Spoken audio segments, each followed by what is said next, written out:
അരി കുതിർക്കുകയോ അരയ്ക്കുകയോ ഒന്നും വേണ്ട. നമുക്ക് നല്ല കറുമുറുന്നുള്ള അച്ചപ്പം ഇൻസ്റ്റൻ്റായിട്ട് തയ്യാറാക്കി എടുക്കാൻ പറ്റും. വളരെ കുറച്ച് കാര്യങ്ങളൊന്ന് ശ്രദ്ധിച്ചു കഴിഞ്ഞാൽ നല്ല പെർഫെക്റ്റ് ആയിട്ടുള്ള അച്ചപ്പം റെഡിയാക്കാൻ പറ്റും. നമ്മൾ സാധാരണ അരി അരച്ചുണ്ടാക്കുന്ന അച്ചപ്പത്തിൻ്റെ അതേ ടേസ്റ്റ് തന്നെ കിട്ടുകയും ചെയ്യും കേട്ടോ. അതിനായിട്ട് നമുക്ക് ആദ്യം ഒരു 1.5 കപ്പ് വറുത്ത അരിപ്പൊടി എടുക്കാം. പച്ചരിപ്പൊടിയാണ്. തരിയൊന്നുമില്ലാത്ത പത്തിരിപ്പൊടി ഉണ്ടല്ലോ, അതാണ് എടുത്തിട്ടുള്ളത്. അതിനെ നമുക്കൊരു ബൗളിലേക്ക് ഇട്ട് കൊടുക്കാം. ഞാനിപ്പോൾ എടുത്തിരിക്കുന്നത് പാക്കറ്റിൽ വാങ്ങുന്ന വറുത്ത പൊടിയാണ്. നിങ്ങളുടെ വീട്ടിൽ തന്നെ നമ്മൾ പൊടിച്ച് വറുക്കുന്ന പൊടിയുണ്ടല്ലോ, അതായാലും മതിയാകും. പുട്ടുപൊടി എടുക്കാതിരിക്കാൻ പ്രത്യേകം ശ്രദ്ധിക്കാൻ. നല്ല സ്മൂത്തായിട്ടുള്ള പൊടി വേണം എടുക്കാനായിട്ട്. ഇനി നമുക്കൊരു മിക്സിയുടെ ജാർ എടുത്ത് അതിലേക്ക് 7 ടേബിൾ സ്പൂൺ പഞ്ചസാര ചേർത്ത് കൊടുക്കാം. ചെറിയ ജാർ എടുക്കുക, അതിലേക്ക് 7 ടേബിൾ സ്പൂൺ പഞ്ചസാര ചേർത്തിട്ട് ഈ പഞ്ചസാര നല്ലതുപോലെ ഒന്ന് പൊടിച്ചെടുക്കുക. പഞ്ചസാര പൊടിച്ചതിലേക്ക് റൂം ടെമ്പറേച്ചറിലുള്ള ഒരു മുട്ട ചേർത്ത് കൊടുക്കുക. ഫ്രിഡ്ജിൽ വെച്ച് മുട്ട ഡയറക്റ്റ് എടുത്ത് ഇതിലേക്ക് ചേർക്കരുത്. നന്നായിട്ട് തണുപ്പൊക്കെ മാറിയതിന് ശേഷം വേണം മുട്ട ചേർത്ത് കൊടുക്കാനായിട്ട്. മുട്ടയും പഞ്ചസാരയും കൂടി നല്ലതുപോലെ ഒന്ന് അടിച്ചതിന് ശേഷം നമ്മുടെ ഈ അരിപ്പൊടിയിലേക്ക് ചേർത്ത് കൊടുക്കാവുന്നതാണ്. മുട്ടയൊക്കെ ചേർത്ത് നമ്മൾ അടിക്കുമ്പോൾ ഒരുപാട് നേരം ഇട്ട് അടിച്ചിട്ട് ഈ മുട്ട ചൂടാവരുത്. അതിന് മുൻപ് വേണം. നല്ലതുപോലെ ഒന്ന് മിക്സ് ആയി കഴിയുമ്പോൾ നമുക്ക് എടുത്ത് മാവിലേക്ക് ഒഴിച്ചു കൊടുക്കാം. മാവിലേക്ക് ഒഴിച്ചിട്ട് നല്ലതുപോലെ ഒന്ന് മിക്സ് ചെയ്യാം. ഇനി നമുക്ക് കുറച്ച് തേങ്ങാപ്പാൽ എടുക്കാം. ഞാനിപ്പോൾ തേങ്ങാപ്പാലിലാണ് അച്ചപ്പത്തിനുള്ള മാവ് കുഴച്ചെടുക്കാൻ പോകുന്നത്. നിങ്ങൾക്ക് സാധാരണ പച്ചവെള്ളം ഉപയോഗിച്ചിട്ടും ചെയ്യാവുന്നതാണ്. നല്ല ടേസ്റ്റ് പക്ഷേ തേങ്ങാപ്പാലിലാണ് കേട്ടോ. തേങ്ങാപ്പാൽ എടുക്കാനായിട്ട് 1 കപ്പ് തേങ്ങ ചിരകിയത് എടുത്തിട്ടുണ്ട്. അതിലേക്ക് 1 കപ്പ് വെള്ളം തന്നെയാണ് ഇപ്പോൾ എടുക്കുന്നത്. അതിലൊരു 1/4 കപ്പ് വെള്ളം മിക്സിയുടെ ജാറിലേക്ക് ഒഴിച്ചിട്ട് നല്ലതുപോലെ ഈ തേങ്ങയൊന്ന് അരച്ചെടുക്കും. അരച്ചതിന് ശേഷം ബാക്കിയുള്ള 1/4 കപ്പ് വെള്ളം കൂടി ചേർത്തിട്ട് നല്ലതുപോലെ 1 കപ്പ് തേങ്ങാപ്പാൽ എടുത്തിട്ടുണ്ട്. ഇത് നല്ല 1 കപ്പ് കട്ടി തേങ്ങാപ്പാലാണേ. അതൊരു 2 തവണയായിട്ട് ഇതിലേക്ക് ഒഴിച്ചിട്ട് വേണം മിക്സ് ചെയ്തെടുക്കാനായിട്ട്. പല പൊടികൾക്കനുസരിച്ചും വെള്ളത്തിൻ്റെ അളവ് നല്ല വ്യത്യാസം വരും. അപ്പോൾ അതുകൊണ്ട് കുറേശ്ശെ ചേർത്ത് വേണം മിക്സ് ചെയ്യാനായിട്ട്. ഇതാ ഇപ്പോൾ 1 കപ്പ് തേങ്ങാപ്പാൽ മുഴുവനായിട്ടും ചേർത്തിട്ടുണ്ട്. വെള്ളം തീരെ കുറവാണ്. അതുകൊണ്ട് ഞാൻ ആ തേങ്ങയെ തന്നെ വീണ്ടും 1 കപ്പ് വെള്ളം കൂടി ചേർത്തിട്ട് നല്ലതുപോലെ ഒന്നുകൂടി ഒന്ന് പിഴിഞ്ഞെടുത്തിട്ടുണ്ട്. വീണ്ടും 1 കപ്പ് രണ്ടാം പാലെടുത്തിട്ടുണ്ട്. അതും കൂടി കുറേശ്ശെയായിട്ട് ഇതിലേക്ക് ഒഴിച്ചിട്ട് മിക്സ് ചെയ്ത് നോക്കാം. ഞാൻ ഈ എടുത്ത പൊടി നന്നായിട്ട് വെള്ളം കുടിക്കുന്നുണ്ടായിരുന്നു. ചില പാക്കറ്റ് പൊടികൾക്ക് വളരെ കുറച്ച് വെള്ളം മതി. അപ്പോൾ അതുകൊണ്ട് നിങ്ങൾ ആദ്യം 1 കപ്പ് തേങ്ങാപ്പാൽ ചേർത്ത് കൊടുക്കുക. 1 കപ്പ് തേങ്ങാപ്പാൽ ചേർത്തിട്ട് പോരാ എന്ന് തോന്നുകയാണെങ്കിൽ വീണ്ടും ഒരു 1/4 കപ്പ് ഒഴിച്ചു കൊടുക്കുക. അങ്ങനെ വേണം മിക്സ് ചെയ്തെടുക്കാനായിട്ട്. ഞാനിപ്പോൾ 2 കപ്പ് തേങ്ങാപ്പാലും 2 ടേബിൾ സ്പൂൺ വെള്ളം കൂടി ചേർത്തിട്ടാണ് നമ്മുടെ മാവ് മിക്സ് ചെയ്തെടുത്തത്. ഇതാ ഇപ്പോൾ മാവ് റെഡി ആയിട്ടുണ്ട്. ഒരു ദോശമാവിൻ്റെയൊക്കെ കൺസിസ്റ്റൻസി മതി. അതിലും ലൂസായി പോവുകയോ ചെയ്യരുത്. ഇതാണ് ഇപ്പോൾ മാവിൻ്റെ കൺസിസ്റ്റൻസി. ഇനി നമുക്കിതിലേക്ക് കുറച്ച് ഉപ്പ് ചേർത്ത് കൊടുക്കാം. ഒരു 2 നുള്ളു ഉപ്പ് ചേർത്ത് കൊടുക്കുന്നുണ്ട്. കുറച്ച് എള്ളും കൂടി ചേർത്ത് കൊടുക്കുന്നുണ്ട്. എള്ളും കൂടി ചേർത്തിട്ട് നല്ലതുപോലെ മിക്സ് ചെയ്തതിന് ശേഷം അടച്ച് വയ്ക്കാം. ഒരു 10 മിനിറ്റ് അതൊന്ന് റെസ്റ്റ് ചെയ്തോട്ടെ. നിങ്ങൾക്ക് തേങ്ങാപ്പാൽ വേണ്ട എന്നുണ്ടെങ്കിൽ പശുവിൻ പാലും ചേർക്കാവുന്നതാണ്. സാധാരണ വെള്ളം ആയാലും മതി, പക്ഷേ ടേസ്റ്റ് തേങ്ങാപ്പാലിനാണേ.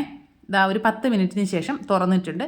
ഇതിനെ നമുക്ക് മൊത്തം മാവിലേക്ക് ഒന്നിച്ച് അച്ച് മുക്കുകയോ ചെയ്യരുത്. വേറൊരു ചെറിയ പാത്രത്തിലേക്ക് ഇതാ ഇതുപോലെ ഒരു 2-3 തവി മാവ് കോരിയതിന് ശേഷം അതിലേക്ക് വേണം അച്ച് മുക്കാനായിട്ട്.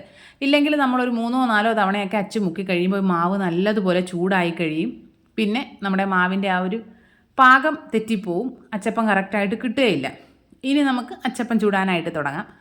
അത്യാവശ്യം കുഴിയുള്ളൊരു പാത്രം എടുക്കുക. അതിലേക്ക് നമ്മുടെ അച്ച് മുങ്ങിക്കിടക്കുന്ന തരത്തിൽ വേണം വെളിച്ചെണ്ണ ഒഴിച്ചു കൊടുക്കാനായിട്ട്. അച്ച് നന്നായിട്ട് ചൂടായതിന് ശേഷം ബാറ്ററിലേക്ക് മുക്കുക. ബാറ്ററിലേക്ക് മുക്കുമ്പോൾ നന്നായിട്ട് ഈ ദോശയൊക്കെ ഒഴിക്കുമ്പോൾ ഉള്ള സൗണ്ട് ഉണ്ടല്ലോ, അതുപോലെ നല്ല സൗണ്ട് കേൾക്കണം. എന്നാൽ മാത്രമേ ഈ അച്ചിലേക്ക് മാവ് പറ്റി പിടിക്കുകയുള്ളൂ.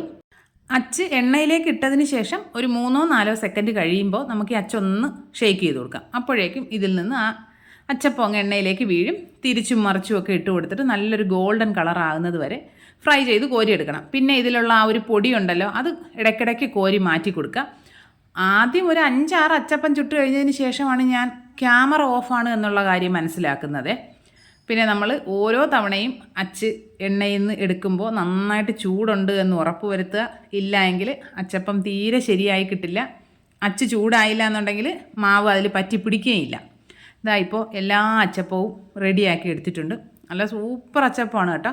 ആ തേങ്ങാപ്പാലും കൂടെ ചേർക്കുമ്പോൾ പ്രത്യേക ഒരു ടേസ്റ്റാണ്. നിങ്ങൾ എന്തായാലും ട്രൈ ചെയ്ത് നോക്കണം. ഫീഡ്ബാക്ക്സ് കമൻറ്റ് ബോക്സിൽ അറിയിക്കുക. വീഡിയോ ഇഷ്ടപ്പെട്ട് കഴിഞ്ഞാൽ ലൈക്ക് ചെയ്യുക, കമൻറ്റ് ചെയ്യുക, ഷെയർ ചെയ്യുക, ചാനൽ സബ്സ്ക്രൈബ് ചെയ്യുക. ഇനി കുറച്ച് അത്യാവശ്യ സാധനങ്ങൾ ഞാൻ വാങ്ങിയിട്ടുണ്ടായിരുന്നേ, ഒരു 2-3 പ്രോഡക്റ്റ്സ്, അതിനെ കൂടെ ഒന്ന് പരിചയപ്പെടുത്തി തരാം. ഇപ്പോൾ മഴ സമയമാണല്ലോ, വൈറ്റ് ഷൂ ഒക്കെ ഇട്ടുകൊണ്ട് സ്കൂളിൽ പോകുന്നവർ തിരിച്ചു വരുമ്പോൾ അതിൻ്റെ കാര്യം പറയുകയേ വേണ്ട. അപ്പോൾ അതിനുള്ളൊരു അടിപൊളി പരിഹാരമാണേ. ഇത് അർബൻ വൈപ്പ് എന്ന് പറഞ്ഞിട്ടുള്ളൊരു ഷൂ ക്ലീനറാണ്. 179 റുപ്പീസിന് അടിപൊളി പ്രോഡക്റ്റാണ് കേട്ടോ. ഒരു ലിക്വിഡാണ് ഈ ബോട്ടിൽ വരുന്നത്. ഇതിലേക്ക് നമ്മുടെ ആ ഒരു സ്പ്രേ ചെയ്യാനുള്ള പോർഷൻ അത് ഇതിലേക്ക് ഇട്ട് കൊടുക്കുക. എന്നിട്ട് നമ്മുടെ ഷൂവിൽ സ്പ്രേ ചെയ്ത് കൊടുക്കുക. സ്പ്രേ ചെയ്തതിന് ശേഷം ഒരു 5 മിനിറ്റ് റെസ്റ്റ് ചെയ്യണം. അതിന് ശേഷം എന്തെങ്കിലും വെച്ചിട്ട് നന്നായിട്ട് തുടച്ചെടുത്ത് കഴിഞ്ഞാൽ നല്ല അടിപൊളിയായിട്ട് ക്ലീനായി കിട്ടും. അടിപൊളി പ്രോഡക്റ്റാണ്, സൂപ്പർ സാധനമാണ്. അടുത്തത് ഒരു ലിപ്പ് ലൈനറാണ്. സ്വിസ് ബ്യൂട്ടിയുടെ ലിപ്പ് ലൈനറാണ്. SB1203 ആണ് ഇതിൻ്റെ കോഡ് വരുന്നത്. മെറൂൺ കളറാണ്. 69 റുപ്പീസിനാണ് ഇത് കിട്ടിയത്. അടിപൊളി സാധനമാണ്. പിന്നെ UPI ഓഫർ വഴി കുറച്ചുകൂടി കുറവൊക്കെ കാണിക്കുന്നുണ്ട്. ഈ സാധനം കാണുമ്പോൾ നിങ്ങൾ ചിരിക്കും. കാരണം ഇതിൻ്റെ മുൻപുള്ള വീഡിയോസ് കണ്ടിട്ടുള്ളവർക്കറിയാം, ഞാനിതിപ്പോൾ 3ാമത്തെ തവണയാണ് ഈ സാധനം വാങ്ങുന്നത്. ആദ്യം ഇതുപോലെ ഒരെണ്ണം വാങ്ങിയിട്ട് വലുതാണ് എന്ന് പറഞ്ഞിട്ട് തിരിച്ചയച്ചു. പിന്നെ ഒരെണ്ണം വാങ്ങി, അതെനിക്കല്ല, ഞാനത് വേറൊരാൾക്ക് കൊടുക്കാനായിട്ടാണ് വാങ്ങിയത്. അത് കൊടുത്തു. എന്നിട്ടിപ്പോൾ എനിക്ക് യൂസ് ചെയ്യാനായിട്ട് ഞാൻ വാങ്ങിയതാണിത്. ഒരു ഇലക്ട്രിക് ചോപ്പറാണേ. ഈ ലിഡ് ഇങ്ങനെ എടുത്ത് കണ്ടപ്പോഴേ എനിക്ക് ഇത് റിട്ടേൺ അടിക്കണമല്ലോ എന്നാണ് ഞാൻ ചിന്തിച്ചത്. കാരണം ആ ലിഡ് നമ്മൾ എത്രയോ തവണ യൂസ് ചെയ്തൊരു ലിഡ് പോലെ ഇരിക്കുന്നുണ്ടായിരുന്നേ. ഇതൊരു ഇലക്ട്രിക് ചോപ്പറാണ്. ഏകദേശം ഒരു 1000-ൻ്റെയൊക്കെ അടുത്ത് വരുന്നുണ്ട് ഇതിന് റേറ്റ്. പിന്നെ ഇപ്പോൾ ഓഫർ ടൈം ആയതുകൊണ്ട് കുറച്ചുകൂടി കുറവൊക്കെ കാണിക്കുന്നുണ്ട്. പക്ഷേ എനിക്ക് എന്തായാലും യൂസ്ഫുൾ ആയില്ല. ഇതിൻ്റെ ഈ ഒരു ഇതിലൊക്കെ ഉണ്ടല്ലോ നിറയെ സ്ക്രാച്ചുകളൊക്കെ ഉണ്ടായിരുന്നു. ഞാൻ അതുകൊണ്ട് കയ്യോടെ തന്നെ റിട്ടേൺ ചെയ്തിട്ടുണ്ട്. ഈ വീഡിയോ ഇടുന്ന സമയത്തേക്കും എൻ്റെ കയ്യിലില്ല, റിട്ടേൺ പോയിട്ടുണ്ട്. ഇനി നമുക്ക് വേറൊരു പ്രോഡക്റ്റ് കൂടെ ഉണ്ടേ, അതുകൂടെ കാണിച്ചു തരാം. ഇത് എംകഫീൻ എന്ന ബ്രാൻഡിൻ്റെ കോഫി അണ്ടർ ഐ ക്രീമാണ് വാങ്ങിയിരിക്കുന്നത്. ഈ ഫോൺ ഫുൾ ടൈം ഇങ്ങനെ ഫോൺ യൂസ് ചെയ്യുന്നതുകൊണ്ട് ഇപ്പോൾ മിക്കവാറും എല്ലാവർക്കും ഉണ്ടല്ലോ ഈ അണ്ടർ ഐ ഡാർക്ക്നെസ്. അത് മാറാനായിട്ട് നല്ല സാധനമാണ്. ഇത് 15 ml ഒരു ട്യൂബാണ് വരുന്നത്. 269 ആണ് ഇതിന് റേറ്റ് വരുന്നത്. പിന്നെ ഇപ്പോൾ ഫ്ലിപ്കാർട്ടിൽ സെയിൽ നടക്കുന്നത് കൊണ്ട് അതിൽ UPI പേയ്മെൻറ്റ് നടത്തുമ്പോൾ കുറച്ച് റേറ്റൊക്കെ വ്യത്യാസം വരുന്നുണ്ട്. ഇതുപോലൊരു ആപ്ലിക്കേറ്ററൊക്കെ ഉണ്ട്. ഇതിൽ കാണിച്ച എല്ലാ പ്രോഡക്റ്റും ഞാൻ ടാഗ് ചെയ്തേക്കാം, വേണമെന്നുള്ളവർ ചെക്ക് ചെയ്ത് നോക്കാം. അപ്പോൾ ഇനി നമുക്ക് മറ്റൊരു വീഡിയോ ആയിട്ട് ഉടനെ കാണാം. അതുവരെ ബായ്.